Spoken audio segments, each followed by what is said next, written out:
This is our Black Monday in South Africa. I'm Steve Hofmeyr, and this is an SOS to the world. On behalf of all South African agricultural farmers, every Monday is a black one for them. It is impossible to feed a nation while constantly made to watch your back.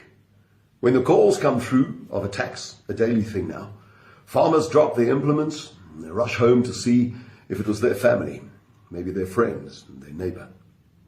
And if not, they thank God that it wasn't their turn that hour. We are now losing more than a farmer a week. Well, in Canada, the UK, Europe, and Australia, your murder rate is 2 out of 100,000 in a bad year. South Africa's was 34.1 out of 100,000 in 2017. But our farmers are brutally slaughtered at 156 out of 100,000, and this measly detail is omitted from our national crime report every year. We, who should harvest stand in cemeteries over weekends, we who should sow, have become a nation of mourners.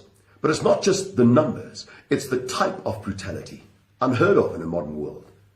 We South Africans could have been the model example of a peaceful democracy. Well, the world thought so too 20 years ago.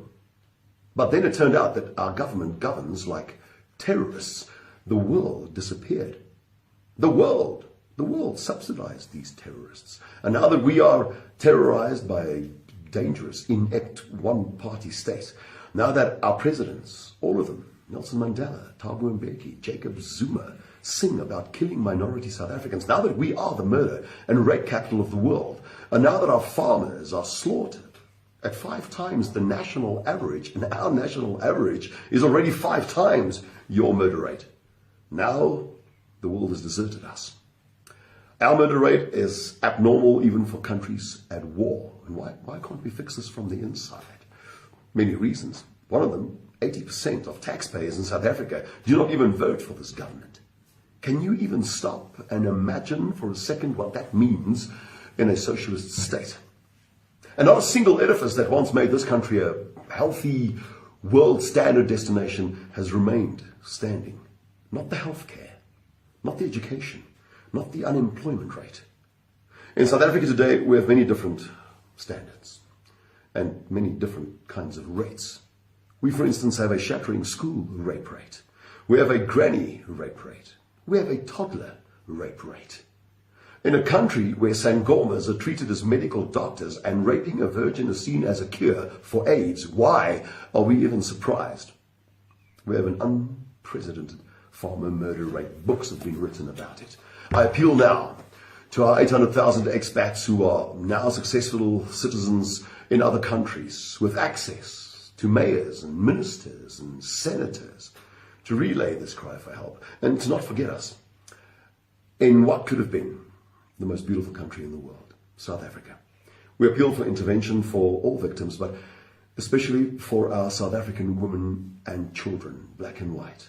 And then for the single most dangerous job in the world, that of the South African commercial farmer.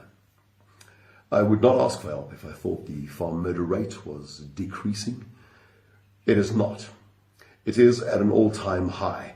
It is more brutal than ever, and there seems to be no will from the state to do more than pay lip service to pacify the world. Our farmers are a small minority, and minorities count for very little in African democracies. This small minority asks of you today to not be fooled by the state and the silence from the state. If you can't hear a scream, it's because maybe there's an ocean between us. But a farmer, his wife, his son, his daughter will scream tonight as they defend each other to the end. This, for us, is a reality, and we hope it can become real for you too in a matter of time. And when you wake up as a minority in your own country, sooner than you think, you will remember this. The farming family will, in all likelihood, be attacked before the end of day, and a woman will be raped by the time I thank you for listening.